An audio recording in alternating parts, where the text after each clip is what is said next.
Yes, even in defeat, we come at you with the Red, Gold, and Bold podcast. A difficult one to do if you're a Chiefs fan. No gloating. No gloating from anyone that's not a Chiefs fan. With us, as always, Jeff Chadiha from the NFL Network, NFL.com, Eric Eager from Pro Football Focus, PFF.com. My name is Soren Petro from Sports Radio 810 WHB in Kansas City. You can catch my show at 810WHB.com. And it was a sad day for fans of the Kansas City Chiefs. They end up going down in defeat 27-24 in overtime. Let's just dive right into it. It's what fans have been calling my radio show for 2 days about who's to blame for this one. Eric, your thoughts on the game? You got a place you want to point the finger? First of all, I really enjoyed hanging out with you guys this weekend. Jeff, getting to meet you for the first time in person. Soren, you were such a gracious host. And it almost canceled out the game, I will say. It almost canceled out the badness of the game. I look at that, and I really do think, it's one of those things where the Chiefs set themselves up to be a team that can't win when their quarterback doesn't play well, at least not big games, right? And we've never seen the Chiefs win a big game when Patrick Mahomes plays poorly. And he rarely plays poorly, so that's obviously a good thing. In the middle of the season, they were winning games against not-so-great teams when he was playing not-so-great football.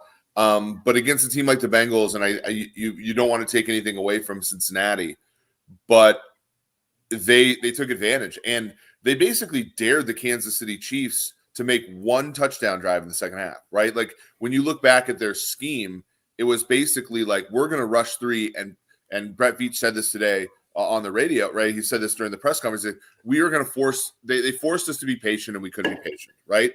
And it was an outrageous gamble by the Bengals, right? Because essentially you made a gamble that they were just going to, like, you didn't have any margin for error in that second half, and the Chiefs, gave that back to them. So it was bizarre. I've never seen Patrick Mahomes like that. So I guess I'll put the blame on Patrick Mahomes. I don't think Andy Reid is absolved of it in any way, shape, or form. I think he deserves a decent amount of the pie. And I also blame some of the big players for the Chiefs, a lot of whom did not make big plays. Frank Clark, Chris-Jones, Tyrann Mathieu included. How about you, Jeff? Where do you put the blame? Andy Reid. I mean, we'll get to Patrick Mahomes in a second, but it's. Where do you put the blame? I think when you start talking about dropping 8 people into coverage, rushing 3 men in the second half, not running the football, letting your quarterback talk to you into running a play at the end of the first half. You had no timeouts, no time to discuss it.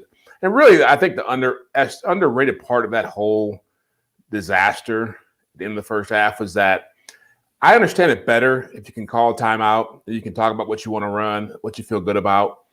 In the heat of the moment, with the clock running down, Andy Reid's been in that situation a zillion times. He knows the importance of getting points in that situation. He knows his quarterback is hyper-aggressive. To me, a field goal is as good as 7 points. I know you want the knockout blow and you want to crush their soul in that moment, but you get a field goal there. It's a different game at halftime. It's a different game in the second half. I just feel like he got to a place, and he's been in this place with Mahomes for a long period of time and Mahomes has earned this place where you think he can do anything. And the reality of it is, as a head coach, you got to know a situation like that. You can't get caught up in that. You can't get caught up in saying, I got the best player, just go make it happen. You got to manage the game. And when you look back at Andy Reid's this 4-year run they've had, when they've had 4 cracks at winning a championship, they made it happen one time. It's Andy Reid's stubbornness and arrogance that have cost them. He's the guy who kept Bob Sutton around 2018 with a bad defense. He's the guy last year when the offensive line was bad, didn't want to run the football when the Bucs were playing a similar defense, didn't want to give Mahomes better protection or keep somebody in the block, wanted to keep the same strategy in place. And he's the guy this past game who wasn't willing to say, I got a 21-3 lead. They're rushing 3 guys. Clyde Edwards-Helaire, Jerick McKinnon take over the game. It's all about Andy Reid. Listen, win as a team, lose as a team, right? We would all agree that it's a collective effort, right, to get there. And there's plenty of blame to go around. Ultimately, the wins and losses go next to Andy Reid and the quarterback. You know, they track that. Eric is fond of saying that the wins and losses go by a quarterback's name in the record books for a reason. And I think it's those two guys the most, right? Like ultimately the defense isn't good enough. I hesitate because there's different ways to look at this. Like, one, you can say, all right, well, if the defense can hold an 18-point lead in one half of football, which you ought to be able to do, that means hold the opposition to 17 points, which would be a 34-point game. You did it in both halves, which wouldn't be considered anything great. Then you've done your job, right? So I get it. The problem is it all comes back to Patrick Mahomes. He gets sucked into this little vortex because we've expected him to be perfect. And he was damn near perfect in the first half, right? As Eric said a number of times on the radio show yesterday, he got every yard he could get except for one in the first half. Literally, every yard that was available to him, he and the offense got every single one. Well, we've expected that they will carry the team. Patrick Mahomes and the offense will carry the team, and they couldn't do it. They couldn't get more points, so it doubles back onto him. I agree that it's ultimately Andy Reid from the standpoint that, it's his call. But I do think when you get paid $20 million to sack the quarterback and you haven't picked up a sack in any postseason game you've ever played in, Chris Jones has got a hand in this. $20+ million for Frank Clark. Frank Clark's got a hand in this. Tyrann Mathieu's got a hand in this. I would say everybody who you would consider to be a leader and a highly paid player is where you would point the finger first. And certainly that's Patrick Mahomes and Andy Reid as well. But I think that there's much more blame than just at Andy Reid. Wouldn't you agree, Jeff? I would agree if the defense was better. I've never been big on the defense. I've been on that train all year long. I didn't trust him. This is the first time hearing that. Eric, can you remember any comments about the defense from Jeff before that? I don't know what you're talking. Yeah, I didn't trust him going into the postseason. And to me, it's kind of comical to hear you talking about 21-3, 18-point lead should be enough for the defense to hold a lead when Alex Smith had that lead back in 2017. It was all about how Alex Smith didn't make enough plays. Offense didn't do enough to win that game. Agreed. And by the way, I will never, ever not give you grief about Patrick Mahomes leading a team to a championship as a rookie after that second half. I guarantee you he would have had more games like that as a rookie in those situations. I think he'll have more games like that as a veteran. We'll never know what he would have done. Well, I wonder, though, Jeff, because to me, this game, I agree. I think Andy Reid deserves a decent amount of blame. I believe Pat does as well. But this game was about the pressure cooker that you put your quarterback in and week out because you don't have – and because I firmly believe – I watched the game, we all talk about the momentum and everything at the end of the half. The Bengals didn't score again until 3 minutes left in the third quarter. Like, it wasn't this thing where they didn't get the touchdown at the end of the half, and then the whole thing imploded, right? It was, the defense bend but didn't break. They only give up one touchdown on they didn't give up a touchdown in the second half on a drive that didn't start at their 30, right? And they made big plays on third down. We talked about this last week at how often they got Buffalo into third and fourth down, and they converted some of those as a defense against Cincinnati. The problem I have is and I think this is where I disagree with you on the 2017 take. We've seen the Chiefs evolved. We've seen the Chiefs evolve to need Patrick to be perfect to make sure that they can win. And like I said, you go through all the games. They have not won a big game when he has not played well. And, the Super Bowl is the closest thing. And he was, the catalyst for coming back in the Super Bowl. So, it's the construct of the team. And it's to what Soren said. It'd be different if this team was paying Patrick $50 million a year right now and everybody else on the team was a Jag, right? Like you look at, for example, the Bengals and the Bengals kind of spread it out. They gave a little bit of more money to Hendrickson than most, right? But you look at that secondary, it's kind of a bunch of guys who are paid whatever. The linebacking core is a rookie, and the offensive line's terrible. And then they have wide receivers that are all on rookie deals. And it's sort of like, okay, if that roster implodes, we get it, right? Like there's nobody, but the Chiefs pay Anthony Hitchens $9 million a year. And actually, he had a pretty good game the other day. But they pay Anthony Hitchens $9 million a year. They pay Tyrann Mathieu a ton of money. They pay the front four $60 million. And the best guy the other day was a dude they picked up for the 6th-round pick. And it's just like, in some time in Chiefs history, we need to have a game where one of those players that's paid a lot of money, that's paid Patrick Mahomes level money, makes a quarterback-sized effort in a game like that and steals a game, and it's never happened. Yeah, I listen. I think Jeff's point is real, and I think it's hard for all of us in our fandom of the team and our fandom of the quarterback. It's hard to be like, he failed. But he failed. Yeah, and I think it is important. I think it's important for the organization to be able to say that more so than the fans. The fans, we can, and listen, it's healthier to let the fans blame everybody but him, because he's the one guy that I know is not going anywhere. So you definitely want to try to protect him. And I think the Chiefs did. I think Andy Reid and Brett Veach's comments on Monday and Tuesday were very clear that they are firmly behind the quarterback. They called him the best quarterback in the league. They did nothing but sing his praises, almost to the point where I'm like, does he really need this kind of pep talk? Like, it's okay for him to recognize, and the fans recognize, that he's human, right? If anything, it might help him going forward, that the man is human. But I do think along the way, because yes, to your point, Jeff, the way this team was constructed, the single biggest focus of last offseason was to improve the offensive line and allow the offense to do its thing. Yeah. And that's where they poured the bulk of its money. And the defense was largely just like, hey, we're coming back with the same group. So yes, it's a bigger failure on the offensive side than the defense. It's a team built around its offense, even though more money is spent on the defensive side of the ball, cap-wise right now. Part of that's some of the maneuvering they're doing with the cap and massaging it. But I just want to make sure that while the frustrations are being taken out about Andy Reid, and Andy Reid is involved in all of it, but certainly with Patrick Mahomes on the offensive side, it's okay for the defense to rise up and get it done. Your point's valid. It's 100% right to call me out and say, if you can be like Alex Smith, it's got to get 3 points, 100%. The offense like this, that's why it's both sides, isn't it? Well, I just feel like at the start of this year, there were these low expectations for the defense. So it's like, they'd just be okay if they could just be middle of the road. They could just be 20th in defense. Well, if you want that at the start of the year, you can't be upset when they come up short in these games, because that's what they are. It's different if you're saying we're going out there with the Ravens defense or the Niners defense or a defense that it's been dominant all year, where you're going to get those kind of plays. We were saying it a week ago, 2 weeks ago. Where's Chris Jones at?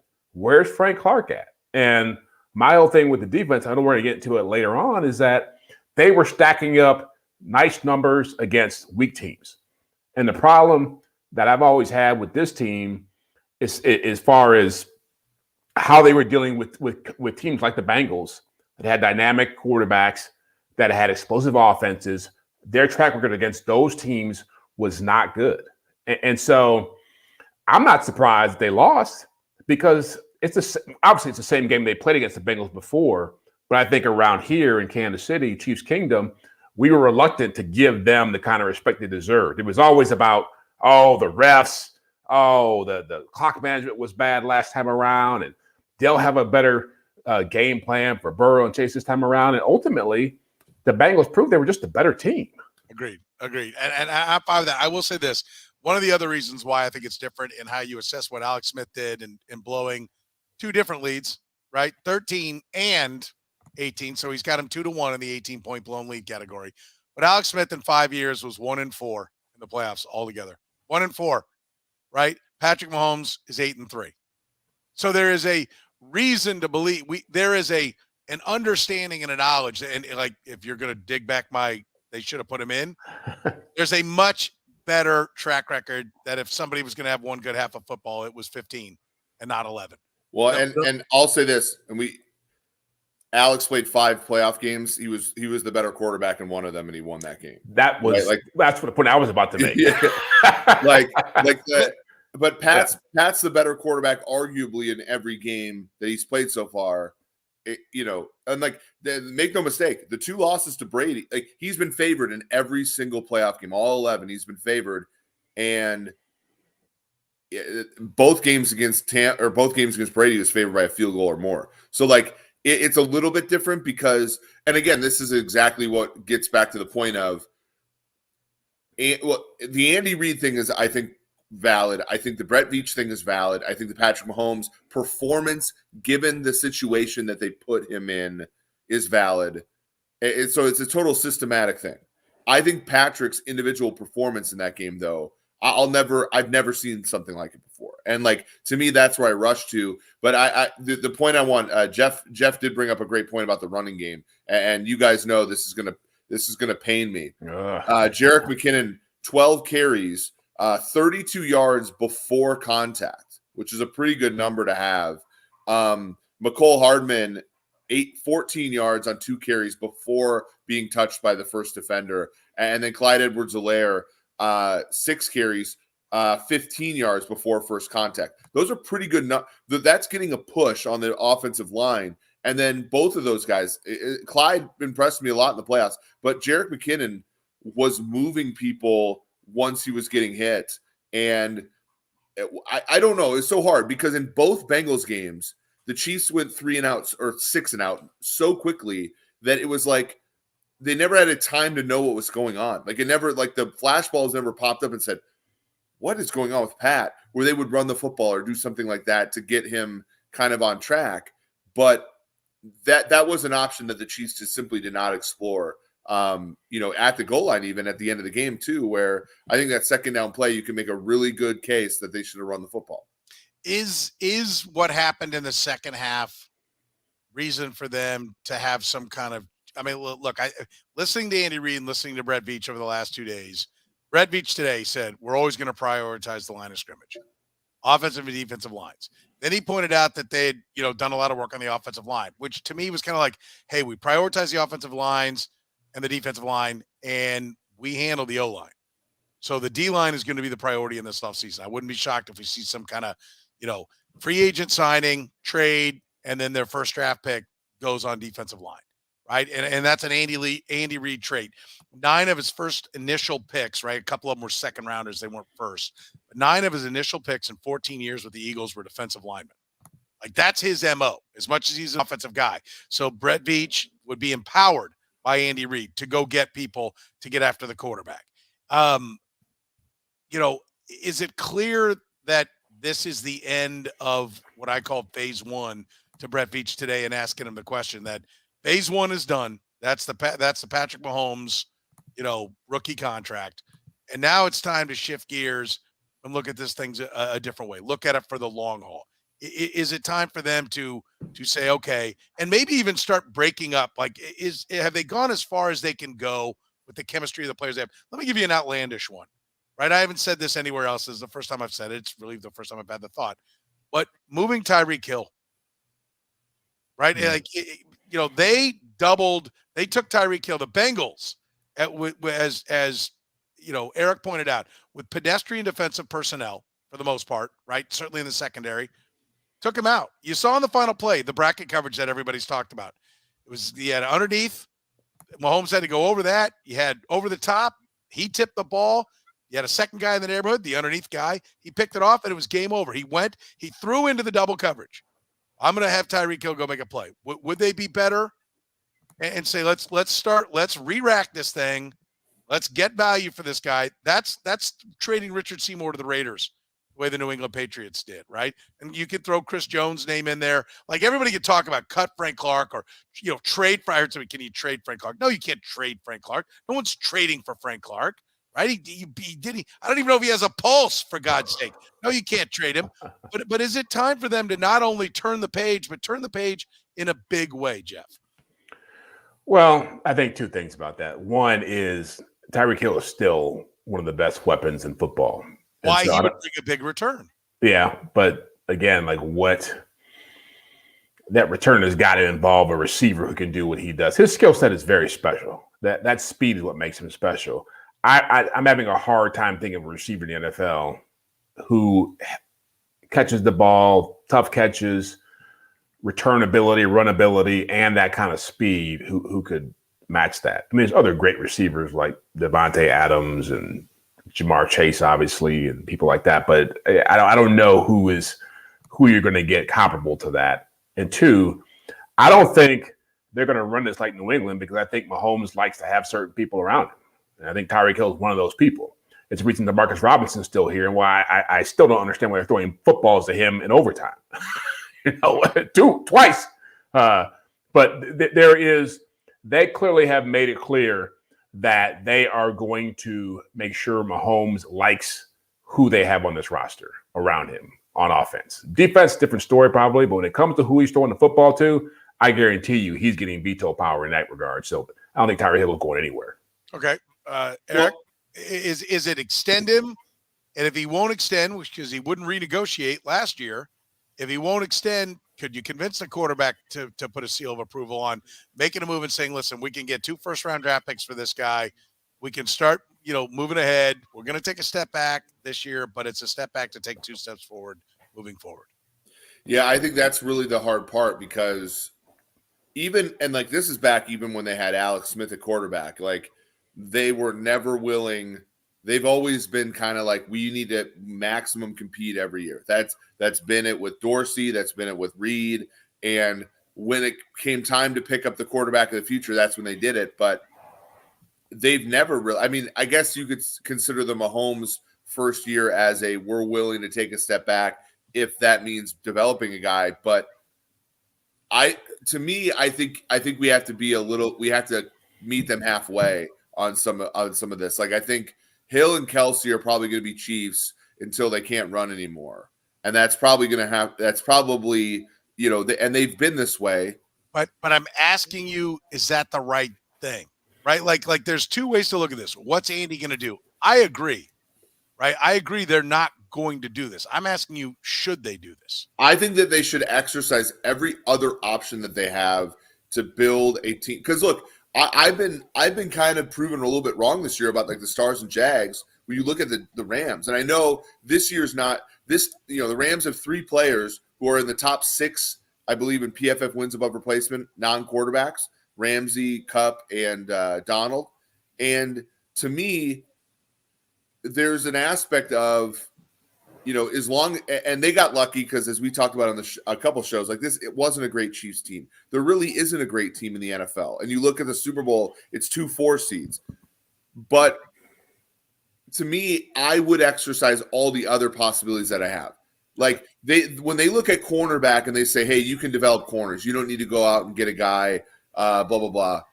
Like that needs to extend to the guys like Chris Jones, right? Chris Jones, to me, they're in a similar spot with a guy like Hill or Kelsey eventually as they were with Chris Jones and as they've been with Tyrann Mathieu. Like I do want to recognize that this year they had a chance to extend Mathieu and rob Peter to pay Paul, to be penny rich and pound poor, right? And extend him and get that extra cash in there and all this stuff. And they decided to hang around a little bit. Like I do think that that's a sign of progress for them, knowing that in this second sort of we have to be a mature franchise with Mahomes in there. They really did do. The Mathieu, he's their best player on defense, right? And they're going to let him walk, probably. And to me, I think that you can't do it all at once, right? To me, I think you have to show that kind of discipline when it comes to Mathieu. You have to show that kind of discipline when it comes to Anthony Hitchens, who actually had a pretty good season this year for him. You have to show that discipline.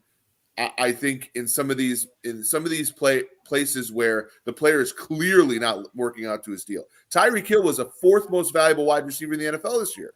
That's all great. That's all great. But if you say to him, listen, we're going to make you the highest paid receiver plus 10%, and he says, I want 25% more.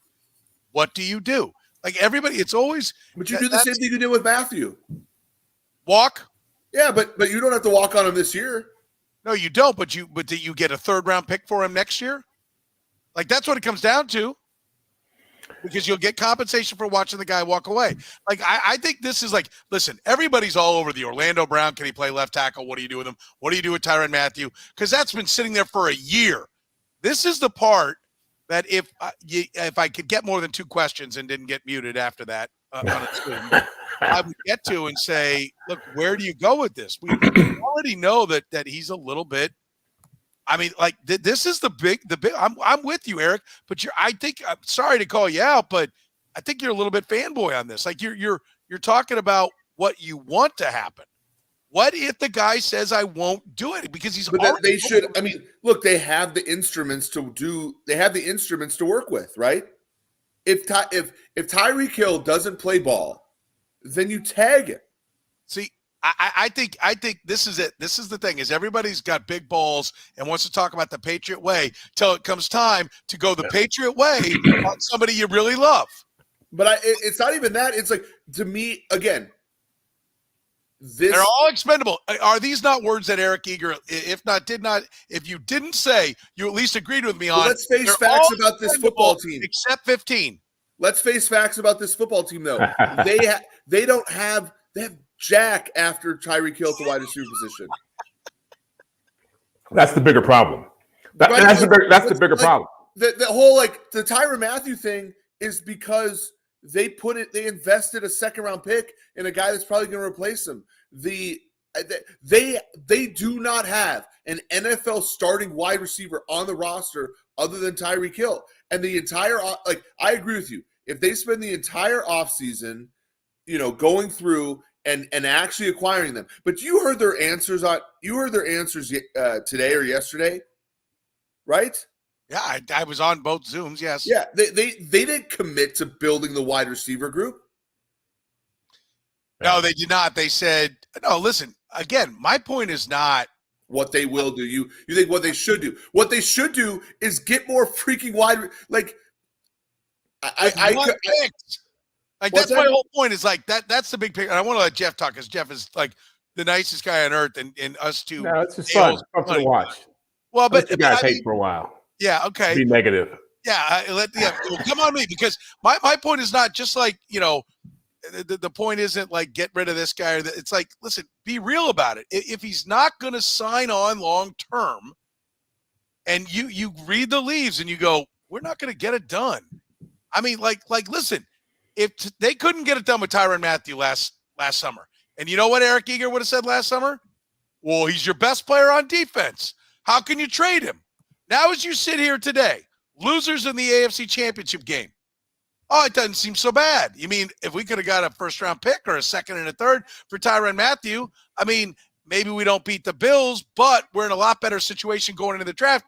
It always sucks. It always sucks and hurts to walk on a guy, right? Everybody, like I said, everyone's got big balls till it's time to go do it. And that's my thing is they went down that road with Tyrann Mathieu. And by all accounts, Brett Veach did a nice job of putting lipstick on this situation and being he's an emotional guy. He loves KC. Everybody loves him. That's great. He is publicly saying, I'm gone. And at the end of the day, if you're measuring this franchise by at least Super Bowl appearances, this year was a failure. And that's a hard thing to say. For me, Petro, put this Cam Dog 83 quote about the Herschel Walker thing up on because I do want to point out that these things are not the same. Okay. We love you. Obviously, we love you guys. They are the same. The return isn't the same. Well, no, because here's the thing. The Dallas Cowboys traded Herschel Walker because it didn't freaking matter who played running back. Jeff Chadiha could have played running back for Dallas, and they would have had the same record, right? I saw, the 1-15. This team is a Super Bowl contender every single year, and I agree with you that sometimes you have to take a step back to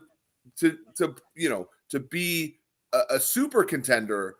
The problem is, and the reason I think that when Bill Belichick traded Richard Seymour or he traded Jamie Collins, he traded all those guys, he had adequate replacements, and they were not at premium positions, right? Jamie Collins was an inside linebacker, and they had a Landon Roberts, and it's well, here we go, right? With Richard Seymour as a defensive tackle, they went with, I think, a Jarvis Green or something they had replacements. This Chiefs team has no one to throw the football to if Tyreek Hill isn't on the team. They're lucky that Tyreek Hill wasn't injured at any point this year. And that's to your point. They're too concentrated on certain players. But I'm going to start, if I'm this team, to unconcentrate the risk on players who are not good versus the players who are. And where do you start there? Yeah, I would start there. But I get what you're saying. Who, he said, where? Yeah. The D line. I would consider trading Chris Jones. Okay. Wow. Okay. Which by the way, as long as you would, and I know you think wide receivers are more important than defensive linemen, but there is nothing on the defensive line. If your point is like, not under contract is Jaron Reed, not under contract. Let me double check this. Is Derek not? You're right. I can win a Super Everybody Bowl would be gone. I can win a Super Bowl without a defensive line. I can't win a Super Bowl without receivers. But you know what? Here's the bigger point here, and I'll jump in here on this. The Patriots' way was to not get yourself into a position where you had to do those kinds of drastic moves. And so when you pay a guard $80 million, or when you're paying a tight end, making him the highest paid player in the game, he deserves it, or you're paying your defensive tackle that much money, you are creating a financial disaster for yourself at some point. When the Patriots were at their height, they never paid a wide receiver big money. Never paid a left tackle big money. Never paid a defensive guy, right? Gronk was the first guy. Because even Randy Moss was on a previous contract where he wasn't that expensive, right? And they didn't pay him. They told him to take a walk. And so there is, for the Chiefs in this next window, now that they're moving out of Mahomes' rookie contract, it's important to look at how they handle those situations. How do they draft? What do they do to put people around Mahomes? It can't just be all your buddies. It can't just be the guys who've been here for a while, who we like and fit in with the locker room. It's got to be guys they need. Somebody on this chat just talked about they need to find a good number 2 receiver. They need what Gabe Davis is in Buffalo. They need that kind of player to show up instead of McCole Hardman because he's fast. They've made a lot of moves based on, we'll coach this guy up. This guy will be great. We don't value this position as much, but if they put this corner with this defensive pass rush, got to stop doing that. Well, I think the issue is you look at how pointed they are. Buffalo Bills, look at their, basically look at their investments they've made at wide receiver. It wasn't that they put all their eggs in Gabe Davis. Gabe Davis is a 4th round pick. They went Diggs, Beasley, Sanders. It was John Brown before it was Sanders. And then this year they drafted Marquez Stevenson out of Houston. We talk about the Bengals defensive backfield. Like, you look at the Bengals defensive backfield. They spent 4 years, I think it was $42 million on Trey Waynes, right? Trey Waynes is a bust. He was playing Vice on punts on Sunday because he got beat out. Why did he get beat out? Because the Bengals said, you know what? It's not just good enough to sign Trey Waynes. We're going to sign Chidobe Awuzie. We're going to sign Mike Hilton. We're going to have Trey Flowers, who kind of locked down Travis Kelce in the second half of that game. And then in the safety position, Von Bell's a starter for another team. Obviously, Bates is one of their better players. Ricardo Allen started a Super Bowl. He's not even playing in the dime on that team anymore. They spread their risk out, right? And like the Chiefs are in a position where, and again, the Rams did this year, and they're in the Super Bowl, so you can win multiple ways. But I think to win long term, it's exactly what Jeff said. Don't put yourself in those positions, right? Spread your risk out and lop off bad bets. And the problem is the Chiefs are that's going to take time. I don't necessarily know if they can do that in one offseason. That's why I pointed. And listen, I think, nobody in this town wants to see Chris Jones go or Tyreek Hill go, and they will lose their minds. But I just think you have to take a look and say, okay, where do we want to go? I say to the young interns I get all the time, they come in and they're like, well, what do you want to do? I want to do your job. I'll say, okay, 10 years from now, what do you want to be doing? Right? Like, you got to do the things it takes to, it's not just like sit around and, they just give you the job, right? Well, where do you want to be? It's time for the Chiefs now, as we turn the page on the Patrick Mahomes rookie deal, which I think they've got to accept it. And I really hope they don't start buying out and creating room for next year either. Because Brett Veach even admitted, I think that it's already coming. Yeah, I think that they, really thought, like everybody else, a big TV deal was coming next year. And it was until the pandemic hit. Now it's not. So now it's time to eat it on all this money. Don't be June 1-ing, guys. Just live with what you have. The problem is, have you gotten to a point that you can't do that with your quarterback? Patrick Mahomes has maybe it's the competitive prick in him. I will point again. Everybody in that building seems to be going out of their way to talk about how great Patrick Mahomes is, which one makes me wonder, is Patrick Mahomes a little bit edgy? Right? I can have all these great ideas. Brett Veach and Andy Reid can have all these great ideas, and if Patrick Mahomes goes, and I've talked about this with the Denver Broncos, you go down the road with your franchise, and then we've seen it with the Packers. You sell your soul to that guy. And there's a lot of times that doesn't allow you to make the best moves. It's still the best choice for your franchise because it's better than walking away from the quarterback. I mean, it's a delicate time. It's a really giant offseason for the Chiefs, is it not, Jeff? Yeah, well, you make a great point because for me, that second half from Mahomes was very revealing and should be revealing for the Chiefs in that, and for everybody who cares about the Chiefs, it's that this guy can be human after all, and he can cost you a game. He may not do it. It may happen once in a blue moon, but we saw Aaron Rodgers do the same thing in his playoff game, just totally crap the bed. And so when that happens, I think as an organization, I think you have to be willing to look at yourself, take a hard look at yourself in the mirror and say, okay, how are we going to avoid this next time around? He was doing things in the second half of that game that made me think, is somebody coaching this guy? Is someone talking to him on the sidelines? Because there were things that we didn't talk about that he did in the last 2 minutes when he was running out of bounds, when they could have been working the clock, when he was scrambling around, that were stupid. And so I'm as big a fan of Patrick Mahomes as everybody else is, but the notion that just because you have him, you're going to compete for championships every year, that just can't be the way it goes now. You have to be willing to say, okay, we have him, and he can help us win championships, but we need more than this. And we have to, and you're right. The scary thing about where they're going now, the place they're getting ready to go into, as far as running a franchise and making the most of a franchise quarterback, and why I laugh every time someone says, well, Aaron Rodgers only went to one Super Bowl, and Russell Wilson only won one Super Bowl, because it's hard to do it once the quarterback's making a lot of money. And what happens is the margin for error for every move you make, every decision, every draft pick, every free agent signing, every coaching move, it costs you years. I remember when the Seahawks traded for Jimmy Graham, and that was some huge move. They traded Max Unger, their center, and the offensive line just went to crap. Russell Wilson been paying the price for that ever since. Aaron Rodgers with Dom Capers as their defensive coordinator for way too long, had a bad defense for like 4 years. And we got Aaron Rodgers, was great. The Chiefs can't get into that place. You cannot have guys like McCole Hardman, who's the guy I'm thinking of?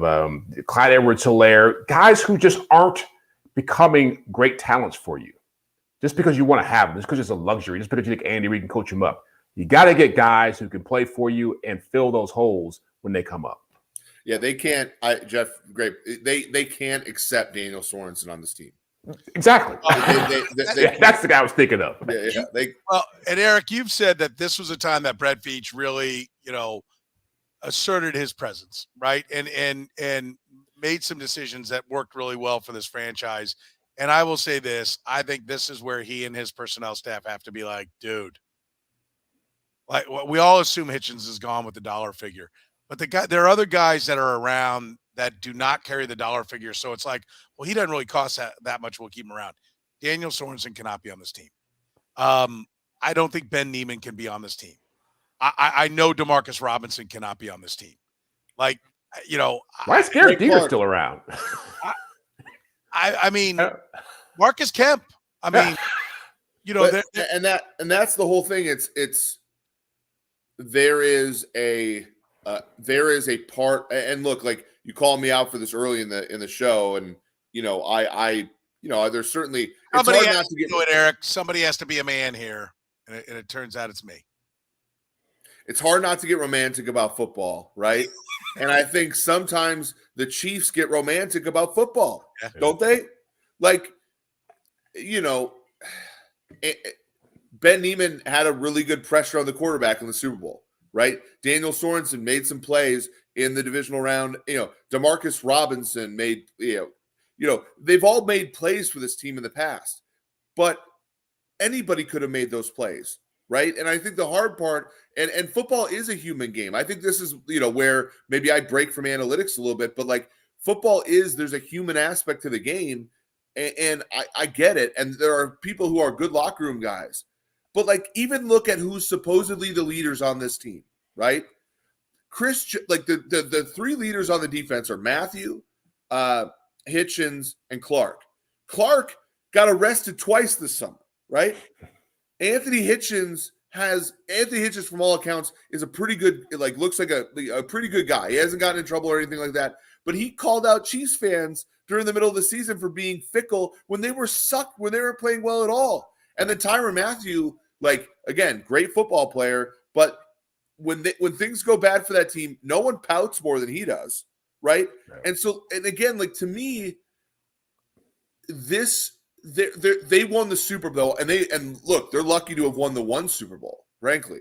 But they won one Super Bowl based upon talent and luck and talent and a little bit of fortune, and now they have to basically say, look, there's no more dead weight that can carry on this team. Well, right? you know what? I know what's crazy about this. I know let you go, Soren. You look back at Andy Reid's tenure in Philadelphia.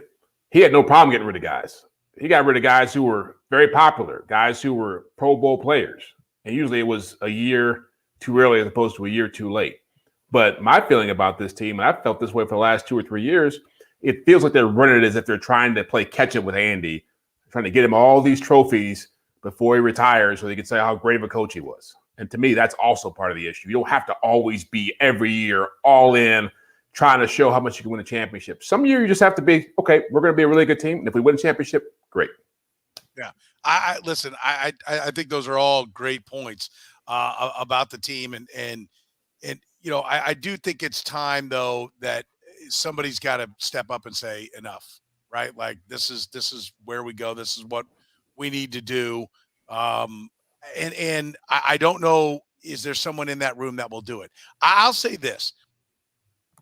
Tyrann Mathieu is one sideways look from a coach from, I don't want to say going, not Antonio Brown, because he's done so much stuff, but becoming a real problem with the social media, right? Like it's you know, Jeff goes on every week with the Border Patrol, our morning show. The guys do a great job. And basically, you know, they were doing like an hour of just watching him on Twitter this morning. and because he was just firing at everybody that's out there. And, you know, somebody said, hey, sign with my team as a nickel corner. He's like, nickel corner. And, you know, it's just like, it's fine. Social media, everyone has a right to it. But is that really what you wanted? Did Tyrann Mathieu really play at that high a level this year?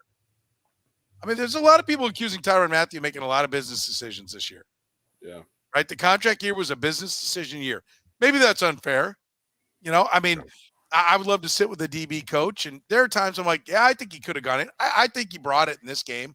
I saw him flying around and taking out legs, you know, after having a concussion. I saw a guy who brought it. But there were games I wondered, like, I mean, you could have stuck your nose in there and would have stopped about 2 yards. Yeah. I mean, listen, and maybe I'm wrong. I will, but I will say this.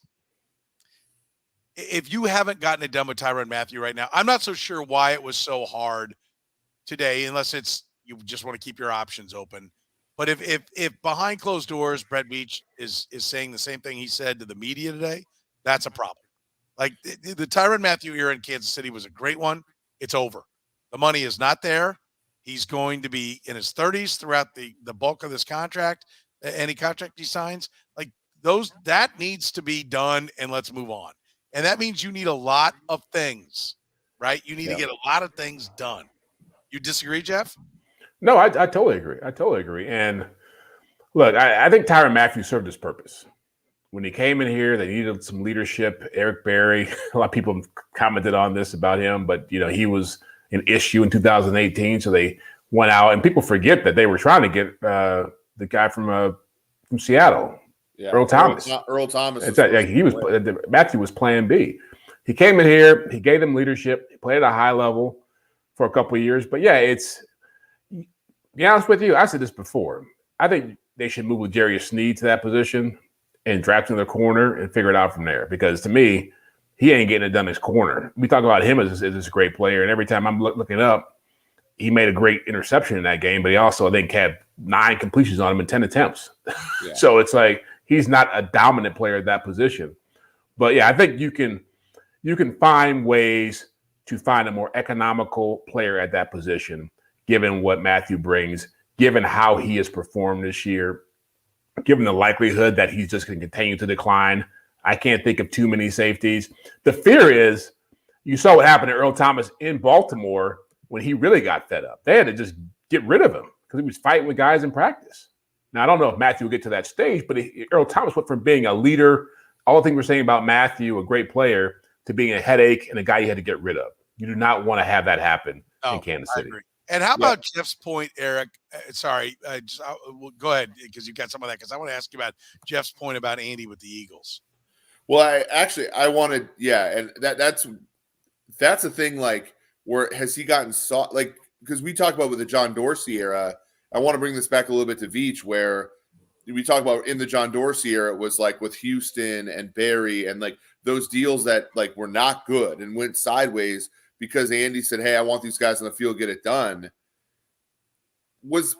I haven't watched every Veach press conference, but was Brett Veach, was this the first time he described or commented on the tactics on the field that the Chiefs had?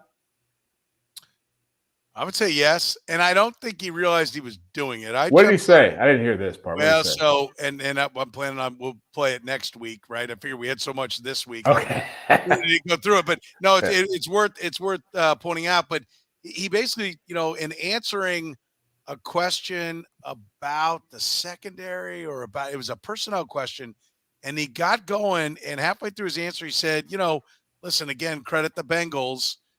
They took advantage of us. They knew that we're our own worst enemy and that eventually we would make mistakes.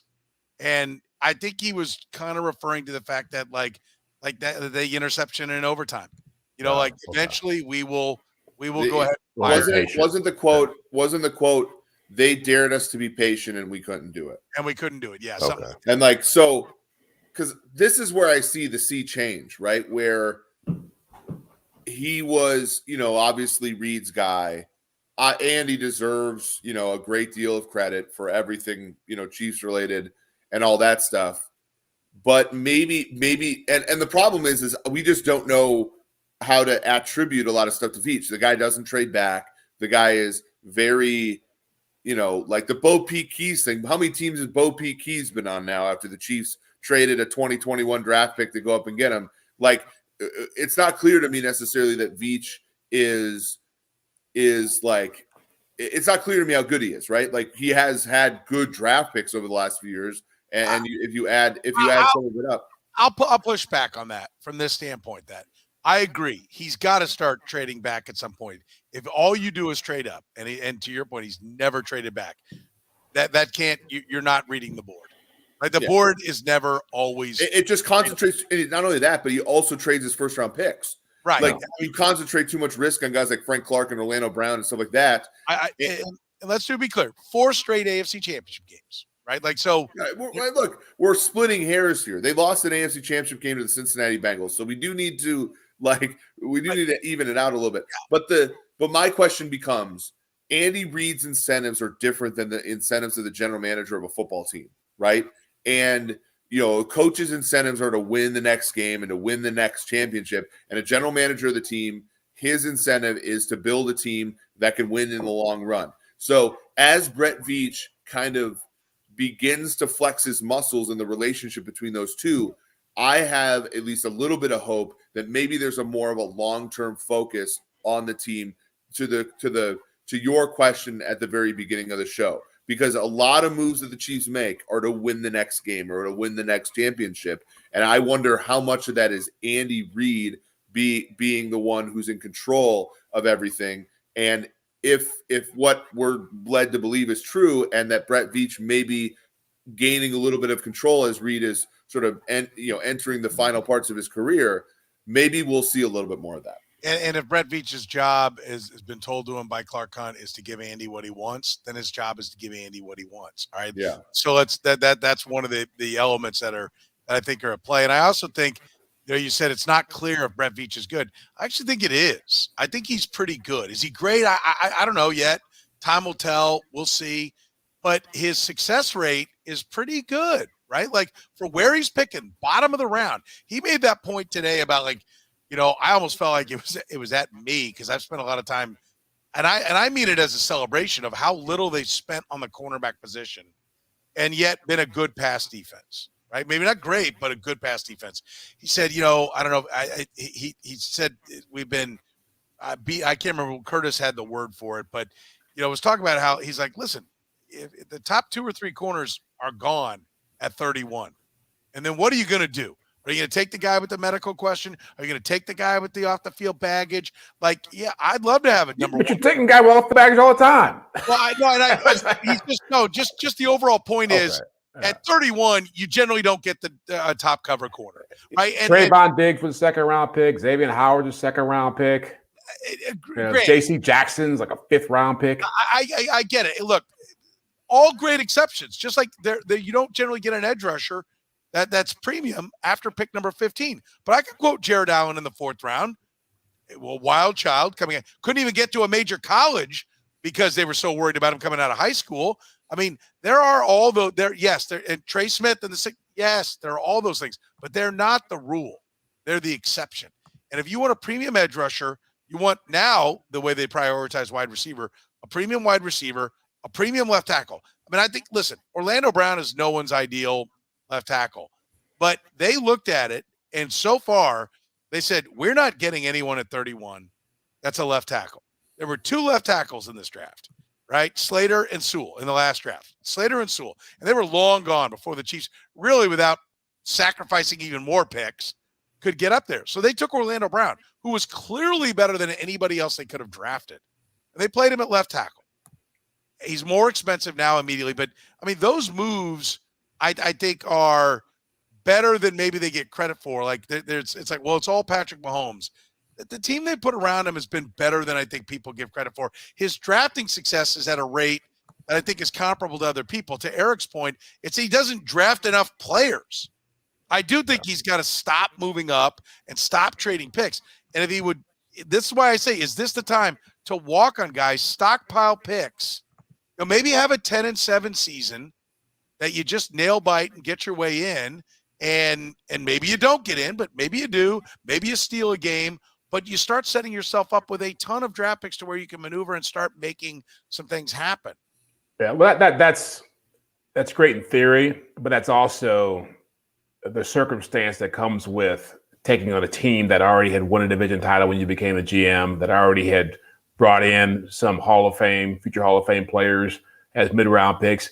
I mean, Brett Veach has had to prove a lot then, and still has to prove a lot once he starts losing the Tyreek Hills and the Travis Kelce's, being able to replace those guys. But, I do agree. I think he's done a good job. I think he's been at his best when he's looking for players who are already in the league, who he can look at, see how they performed, see their potential. But I don't think he's as good drafting players. He's done well this year, but I think overall, I think a lot of the guys he's drafted have been hit and miss.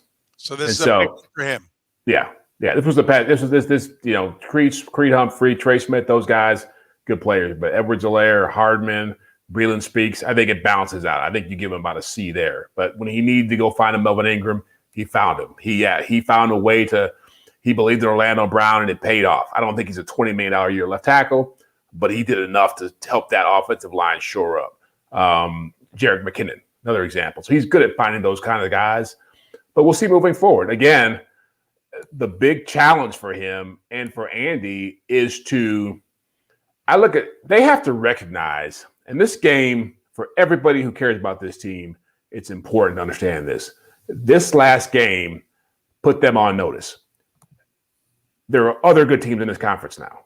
You are not just running away every year, the favorite. It's whether you screw it up or not. The Bengals have a good roster, a quarterback who's going to be great, and $56 million salary cap space. Yeah. The Denver Broncos are going to find a quarterback at some point. We just saw what the Buffalo Bills have in Josh Allen. He still has 1 year left on his rookie deal. That same team is going to be back next year. There are other, Justin Herbert with the Chargers. They are talented enough to beat you and could have won the division this year if they played at a higher level. So there's going to be 4 or 5 teams that are going to give you a run this year, and there'll be more teams coming after that. So you better start making moves that are about competing with those teams as opposed to thinking, oh, we're just better than everybody else because we got 15. I do think the one thing about the Bengals winning, I mean, we've got a boatload of topics we're not going to get to, but we've got a whole off season to get to a lot of topics. But the Bengals are the better team. I think that's a fact. right? I think that needs to be acknowledged. Can the Chiefs beat them? Yes. The Bills are a better team. Oh, maybe they were 1-1. And it doesn't even matter. What reality is that the Bengals and Bills have arrived at your level. Yeah. You are not the dominant force in the AFC. They've arrived at your level. They have cheap quarterbacks. Yours is getting expensive, and you need to recognize that. That's why I'll come back one more time and say it's why the big picture needs to be the plan. Because if you sacrifice 23 for 22, you're digging an even bigger hole. You're digging an even bigger hole that at some point you're going to have to pay. Ask the New Orleans Saints. Yep. $71 million under the cap, and they're about to suck.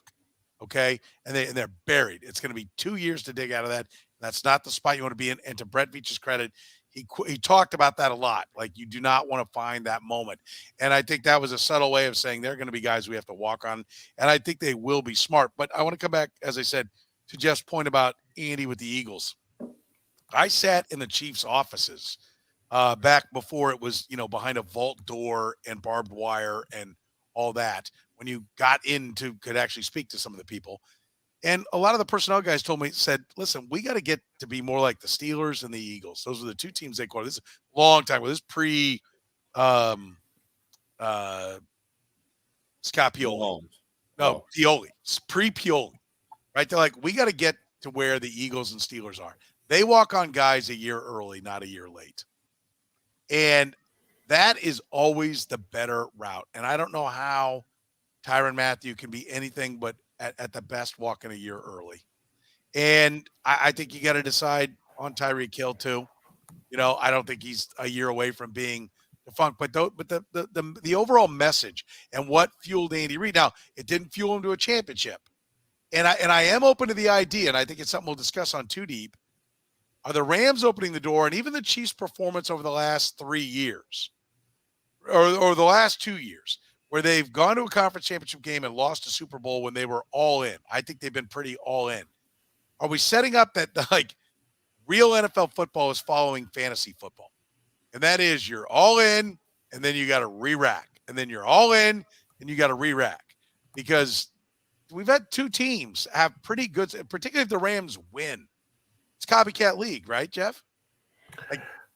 Well, I think the Rams are a whole different beast. You're talking about a team that moved from St. Louis out to L.A. 5 years ago that is really trying to find traction within that community. You're talking about a fan base that really only responds to stars and winners. And so that fan base doesn't care so much about draft picks. Doesn't care so much about building champions. They care about, am I going to go to the game and be seen on TV and have my drink and be with my people? But if they win, it worked. But 5 years from now, they ain't going to be winning. That's what I'm saying. 5 years from now, they're going to be a 4-13 team. Will anybody care? What's that? Will anybody care? They'll care then. They won't care now because they can't see it coming. But trust me, we know what it's like around here when this team was 2-14 and 7-9. It sucks. And so I don't subscribe to that theory. I think the Patriots, I think the Steelers are going through it right now. I think the Ravens, I think those teams have shown that if you want to be able to compete every year for a championship, the best way to do it is to draft good players. The best way to do it is not overspending free agency. The best way to do it is to build a good culture and have a good coach. The Chiefs have a lot of these elements in hand right now. But again, what I'm saying before is what I'm going to say again now is like, you got to understand that, they've been so good. They've been able to be arrogant about stuff. That game this past week was about arrogance. Their arrogance caught up with them. Their arrogance in the first half, their arrogance in how they dealt with wanting to throw the football against 8-man coverage in the second half. And they've got to get to a place where it's, okay, what is it going to take for us to beat these teams and get back to a championship? Because they could very easily, someone said it here, I think Tyrann Mathieu, Mahomes could be the next Russell Wilson. Spend the next decade just playing on a team that wins 11, 12 games, gets to the divisional round, and gets beat by a better team. Yeah. Eric? Yeah, I agree. I think that this, they really do. And look, Brady had to go through it too, right? I mean, we're talking about a guy 10 years between Super Bowls. They lost a 21-3 lead in the AFC Championship game to Indianapolis. They reloaded the next year, went 16-0, and then still didn't win the Super Bowl, right? Like that. In the AFC, it is going to be hard to they're not going to be favored in every single playoff game for the rest of Mahomes' career, right? They've been favored in 11 consecutive playoff games with Patrick Mahomes as the quarterback, and that is simply not going to be the case, right? So they have to build a team that is resilient to a lot of what's happening. And the Rams, so the hard part becomes, right? The Rams are not the right way to build a team, except in this instant, right? Like they got lucky. They lucked through this entire thing. And we talked about this on your show on Monday. 17 weeks now. And for most teams, you're not getting a bye either, right? So the dynasty is going to be that much harder. Why were there dynasties so much more in the 70s and the 80s? Well, because there was 16-game schedule and there were only 5 playoff teams. And if you won your division, you got a bye. 3 teams got a bye, right? And then you add to that now you add to that the wild cards now. You add to that more divisions now. And now, like most of the time, Pat and his team is going to have to play 2 more games to win the Super Bowl. And and again, I was at the game. I was kind of trying to observe Pat, and it was like in the first half of the game, he looked very determined to end the game's competitive phase in the first half. That was the look on his face was, I need to get to the big stage here. This season has been a long season. Let's end these. Let's dispose with these fools. It's my Rocky reference. It's Rocky 2, Apollo Creed. Bang, bang, bang. I'm knocking you out. When they took a huge swing at the end of the first half and missed, I do think there was a little bit of and we talked about this on the pregame show, Petro, but having the Super Bowl in your back pocket is a great thing in one sense, right? Because it allows you to not be desperate, right? Like none of the Chiefs don't have to be desperate. They got the Mahomes Super Bowl. They're not going to be the Dolphins. But it also, in my opinion, when you look at an end of a game like we saw on Sunday, it also gives you an out, doesn't it? Like I would have liked them to be a little bit more desperate in the second half of the game Sunday. Let's leave on this. Whose legacy was hurt more, Andy Reid or Patrick Mahomes? Like what was there one that, and not that, getting to the AFC Championship game is a disaster. The point isn't that they're dumb or idiots or can't play or none of that. But there was a lot at stake. I always love that. What's at stake here? Andy Reid was going for a second championship. That's a big thing as a head coach. Patrick, same thing for a quarterback to get that second championship. Who got dinged more? Jeff, you got a feeling on this one strong? Mahomes. I mean, we've seen Andy Reid. Andy Reid has a long history of disappointment in the playoffs. I've been at all but one of his conference championship games. I was at the first 3 in Philadelphia. I remember how that crowd felt when they lost to the Carolina Panthers in that third one. And so I've seen this act before. But with Mahomes, he was on a trajectory where people were already talking about him supplanting Tom Brady as the greatest quarterback ever when he was done playing. He's done things that no quarterback's ever done in this league.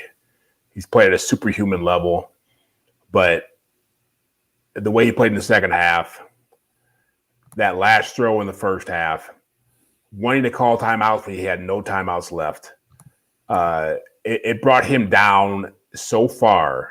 It made him mortal. And I think that was, and I get, look, we make predictions on here and on the Border Patrol all the time. And it's last week, it was always, Bengals win double digits, 37-20 because we got Mahomes. It's always, we got Mahomes. Now that's may not be enough. Now that's the reality. It changes the whole perception of this operation. That when you see that performance in that moment on that stage, something you never thought was fathomable from this guy, and there's no excuses for it. It's not toe injury. It's not, I think someone said it's not bad offensive line. It's not all this other stuff. It's him out there having to make plays, running around in circles, and making a lot of mistakes. And so, I think he by far took the bigger hit to his legacy. Yeah, I think, one thing I want to point out that Jeff Chadiha said, there's always other young quarterbacks that come along, and you think one guy's going to be the guy, but then all of a sudden, hey, they got a guy. And Joe Burrow has now added his name to Josh Allen. There are maybe Justin Herbert's beat him in the regular season, hasn't even got his team to the playoffs yet, but it does look like that. He's not light years ahead of every other quarterback out there. There's other young quarterbacks and other teams that are going to challenge. I will disagree and say it's Andy Reid. Respectfully disagree from this standpoint that I thought the narrative was changing with the Super Bowl. It was like, no, he just didn't have his franchise guy. At least that was my narrative. And I love Donovan McNabb, right? Syracuse guy. I'm a fan, but I think Donovan McNabb benefited more from Andy Reid than Andy Reid benefited from Donovan McNabb. And my thought process was that Mahomes is significantly better. And now he's got his guy, and you're going to see this guy rattle off some titles. And I still think there's probably another championship out there if Reid keeps coaching. I don't know that there's 6, but I think there's another one out there. But I think when this happens, it's kind of like you said, Jeff. I've seen this before, and I vehemently want to go, shut up, Jeff. Like, no, and I can't.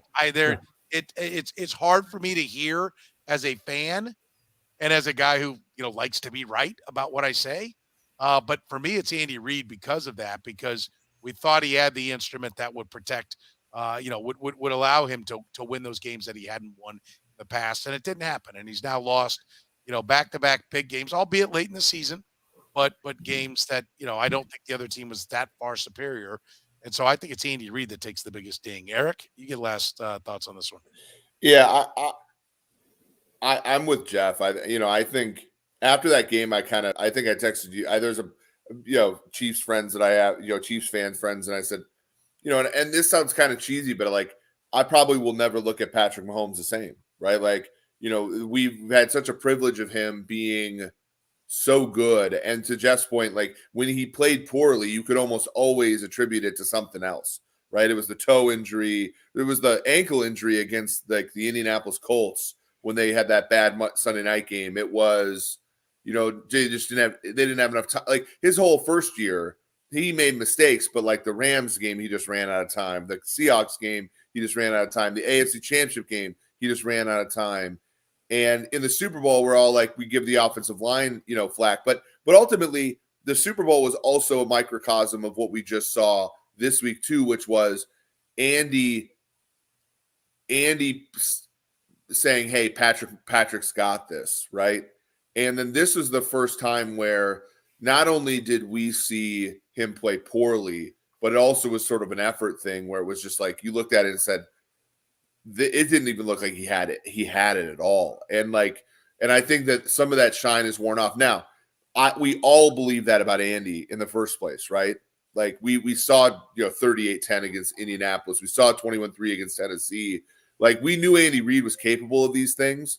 And so even though I still think the world of him as a head coach, he wasn't innocent to me before this game. Whereas I think Patrick Mahomes, to a certain extent, I had put on a pedestal that I don't think I have him on anymore. Yeah, it's definitely a franchise, monumental moment, right, in the franchise's history, and not a horrible one. Let's be clear; they lost an AFC Championship game, right? They didn't. This isn't losing the 17th consecutive game. They lost an AFC Championship game, but it's a big one. A lot more to get to, a lot of offseason to cover it. Great stuff from Jeff Chadiha, NFL Network, NFL.com. Eric Eager from PFF.com, Pro Football Focus. You can catch me, Soren Petro, at 810WHB.com. We appreciate all the likes. Keep those coming. Nice comments. Tell your friends. I've had a lot of fun doing the podcast during the season. Looking forward to it. We get a lot of great things coming during the off season as well. So make sure you keep checking it out. Red, Gold, and Bold. We stream live on Tuesdays at 9:00. Thank you for joining us here on